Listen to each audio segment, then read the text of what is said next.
Hello students, welcome back to organised knowledge channel. और आज की जो वीडियो है स्टूडेंट्स, उसमें हम डिस्कस करेंगे वर्कशीट नंबर 2। मूल्यांकन कार्यपत्रक है आपका, असेसमेंट वर्कशीट है आपकी क्लास 10th की सामाजिक विज्ञान की। और ये जो वर्कशीट है आपकी, ये 4 अगस्त 2021 के लिए शेड्यूल की गई है।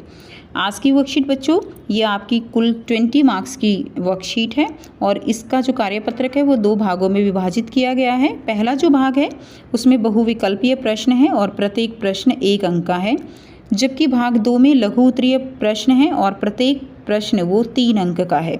तो ये जो असेसमेंट वर्कशीट है बेटा, पहले आप खुद से करिए। अगर आपको कहीं कोई प्रॉब्लम आती है तो ही आप इस वर्कशीट की हेल्प लीजिएगा, इस वीडियो की हेल्प लीजिएगा, नहीं तो आप खुद से इस जो वर्कशीट है उसको करने की पहले पूरी कोशिश कीजिएगा। अब देखिए, भाग 1 दिया गया है। अब ये जो असेसमेंट है ना, जो आप ऑलरेडी वर्कशीट कर चुके हो उन्हीं से ये असेसमेंट होती हैं। तो अगर आपने वर्कशीट अच्छे से की है तो बहुत आसानी से आप इनको सॉल्व कर सकते हो। नीचे दिए गए अनुच्छेद को पढ़िए और पूछे गए प्रश्नों के उत्तर दीजिए। झूम अर्थात कर्तन दहन प्रणाली कृषि को मैक्सिको और मध्य अमेरिका में मिल्पा, वेनेजुएला में कोनुको, ब्राज़ील में रोका, मध्य अफ्रीका में मसाले, इंडोनेशिया में लदांग और वियतनाम में रे के नाम से जाना जाता है। तो देखिए, कर्तन दहन प्रणाली ये हमने पढ़ा था जब हमने वर्कशीट की थी कि कर्तन दहन प्रणाली क्या होती है। ये एक प्रारंभिक कृषि व्यवस्था है जिसमें लोग जो एरिया होता था जहाँ पेड़ होते थे उनको साफ करते थे और उनको जला देते थे और फिर वहाँ पर खेती करते थे। भारत में यह प्रारंभिक किस्म की खेती, तो क्या कहा जाता है, प्रारंभिक, जो सबसे पहले खेती की गई थी। प्रारंभिक किस्म की खेती अनेक नामों से जानी जाती है, जैसे मध्य प्रदेश में बेबर या दैया, आंध्र प्रदेश में पोडू अथवा पेंडा, उड़ीसा में इसको पामाडाबी या कोमान के नाम से जानते हैं या बरिंगा, पश्चिम घाट में कुमारी, दक्षिण पूर्वी राजस्थान में वालरे या वाल्ट्रे, हिमालयन क्षेत्रों में खिल, झारखंड में कुरवा और उत्तर पूर्वी प्रदेशों में झूम आदि के नाम से जाना जाता है। अब आपको यहाँ पे प्रश्न 1 दिया गया है कि कर्तन एवं दहन कृषि को मैक्सिको में क्या कहा जाता है। ठीक है, तो आपको बताना है कि मैक्सिको में कर्तन दहन जो है उसको क्या कहा जाता है। तो देखिए बेटा, आपने अभी पढ़ा था कि मध्य अमेरिका या मैक्सिको में क्या कहा जाता है, मिल्पा कहा जाता है। क्या कहा जाता है, मिल्पा।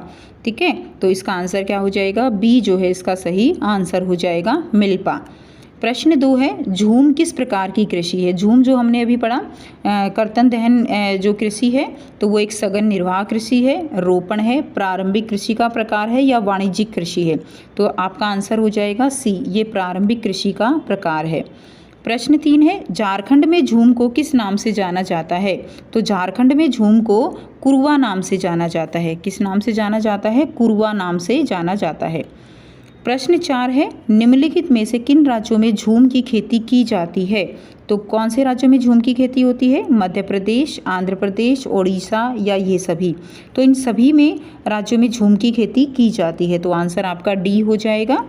नेक्स्ट देखिए, प्रश्न 5 है, दिए गए अनुच्छेद के अनुसार निम्नलिखित में से किस देश में झूम की खेती नहीं की जाती है। तो कौन सा देश है जिसमें झूम की खेती नहीं की जाती है, जापान, वेनेजुएला, वियतनाम या इंडोनेशिया। तो इनमें वेनेजुएला, वियतनाम और इंडोनेशिया तीनों में ही झूम की खेती होती है, लेकिन जापान में झूम की खेती नहीं की जाती। तो ए जो है इसका सही आंसर हो जाएगा। नेक्स्ट देखिए, भाग 2 दिया गया है। भाग 2 में आपको यहाँ पे जो है 5 क्वेश्चन दिए गए हैं। ठीक है, जो कि 3 मार्क्स के क्वेश्चन हैं। तो पांचों क्वेश्चन जो है हम 1 बाय 1 करेंगे। प्रश्न 6 है, ऊर्जा संसाधनों के संरक्षण के कोई 3 उपाय लिखे। तो ऊर्जा जो संसाधन है उनका संरक्षण हम किस तरह से कर सकते हैं, उसके लिए आपको कोई 3 उपाय लिखने हैं।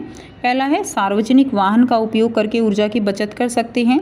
दूसरा आप लिख सकते हो, गैर पारंपरिक ऊर्जा साधनों के प्रयोग से हम अपना योगदान दे सकते हैं, यानी जैसे सोलर ऊर्जा है उनका प्रयोग कर सकते हैं। तीसरा आप लिख सकते हो, जब प्रयोग न हो रही हो तो बिजली बंद करके विद्युत बचाई जा सकती है। ठीक है, तो ये आप लिख सकते हैं। नेक्स्ट देखिए, प्रश्न 7 है, कृषि के विभिन्न प्रकारों का संक्षेप में वर्णन कीजिए। तो बेटा, कृषि के विभिन्न प्रकार जो है आपने एक वर्कशीट में पढ़े थे, वहाँ से आप बिल्कुल डायरेक्ट उसको पढ़ सकते हो अगर आपने पहले वर्कशीट नहीं पढ़ी है। तो प्रारंभिक जीविका निर्वाह कृषि ये पहला प्रकार है। यह आदिम प्रकार की कृषि है जिसमें साधारण औजारों की सहायता से साधारण तरीके से कृषि की जाती है। तो इसमें बहुत ही साधारण औजारों का प्रयोग किया जाता है और यह बहुत ही आप कह सकते हो प्रारंभिक जो जीविका है उसके निर्वाह के लिए कृषि होती है। नेक्स्ट देखिए सेकंड हम करेंगे। सेकंड है गहन जीविका कृषि। गहन जीविका कृषि यह कृषि घनी जनसंख्या वाले इलाकों में की जाती है और इसमें मुख्य तौर पर खाद्यान्न का उत्पादन किया जाता है। जैसे चावल की खेती है, जैसे गेहूं की खेती है। हमने पढ़ा था कि जैसे उड़ीसा में जो चावल है वो बहुत ज़्यादा खाया जाता है, तो वहाँ पे ये गहन कृषि है। लेकिन अगर हम पंजाब की बात करें, वहाँ पे चावल उगाया तो जाता है लेकिन वो एक गहन जो है जीविका कृषि नहीं है, बल्कि वो एक वाणिज्यिक कृषि की तरह है जिसको मार्केट में बेचकर लाभ कमाया जाता है। नेक्स्ट देखिए नंबर 3 है वाणिज्यिक कृषि। इस कृषि में फसलों का उत्पादन मार्केट में बेचकर लाभ कमाने के उद्देश्य से किया जाता है। इसमें मशीनों तथा पूंजी की अधिक आवश्यकता होती है। तो इसमें लाभ कमाने के उद्देश्य से ये कृषि की जाती है और इसमें मशीनें, पूंजी, इन सब की आवश्यकता अधिक होती है। नेक्स्ट देखिए प्रश्न 8 है चावल की खेती के लिए आवश्यक भौगोलिक दशाओं का वर्णन कीजिए। जो चावल की खेती के लिए आवश्यक दशाएं जो है हमने एक वर्कशीट में डायरेक्ट किया था।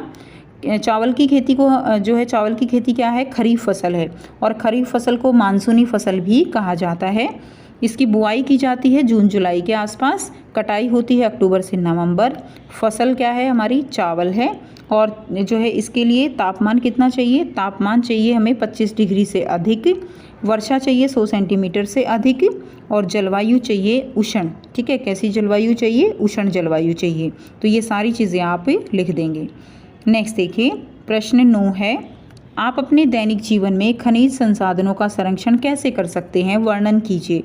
तो दैनिक जीवन में खनिज संसाधनों का संरक्षण जो है हम कैसे कर सकते हैं, तो आंसर आप लिखेंगे निम्न कोटि के जो अयस्क हैं का कम लागतों पर प्रयोग करने के लिए उन्नत प्रौद्योगिकियों का सतत विकास करते रहना होगा। यानी जो लो क्वालिटी के अयस्क निकलते हैं उनको कोशिश करनी है हमें ज़्यादा से ज़्यादा उनसे हम जो है आउटपुट ले सकें, ज़्यादा से ज़्यादा धातु उनसे हम निकाल सकें, ऐसी टेक्नोलॉजी हमें चाहिए। सेकंड है धातुओं के पुनः चक्रण को हमें प्रोत्साहित करना चाहिए और थर्ड है खनिजों के निर्यात में हमें कमी करनी चाहिए। तो ये 3 पॉइंट आप इसमें लिख दोगे। इसके अलावा और भी कोई पॉइंट है तो आप वो लिख सकते हो। नेक्स्ट देखिए प्रश्न 10 है भारत की किसी एक रबी फसल पर संक्षिप्त निबंध लिखिए। तो देखिए रबी फसलों को हम क्या कहते हैं, ठंडी की फसल या बसंत ऋतु की फसल भी कहते हैं। तो रबी की फसल की जो है बुआई की जाती है अक्टूबर से नवंबर, कटाई होती है जून जुलाई में। फसल हमारे पास क्या है, गेहूँ है।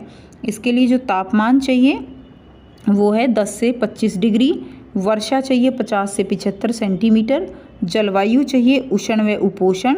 और ये कहाँ कहाँ पर उगाया जाता है ज़्यादा, पंजाब, हरियाणा, उत्तर प्रदेश, मध्य प्रदेश, बिहार, राजस्थान और पश्चिम बंगाल। तो ये सारा जो है डिटेल आप इसमें लिख दोगे। क्लियर। नेक्स्ट देखिए तो बच्चों ये थे आपके टोटल क्वेश्चन 10 क्वेश्चन है, तो टोटल 10 क्वेश्चंस आपके हो गए। तो यहाँ से आप अपनी वर्कशीट कंप्लीट कर सकते हैं। सो आई होप स्टूडेंट्स आपको ये चीज़ें क्लियर हैं और आपने अपने आंसर्स भी टैली कर लिए हैं कि आपके कौन से आंसर्स जो हैं वो ठीक हैं और कौन से गलत हैं। सो वीडियो अच्छी लगी तो लाइक कर दीजिए, शेयर कर दीजिए और चैनल को सब्सक्राइब कर लीजिए। So thanks for watching. मिलते हैं नेक्स्ट वीडियो में नेक्स्ट वर्कशीट के साथ। Take care.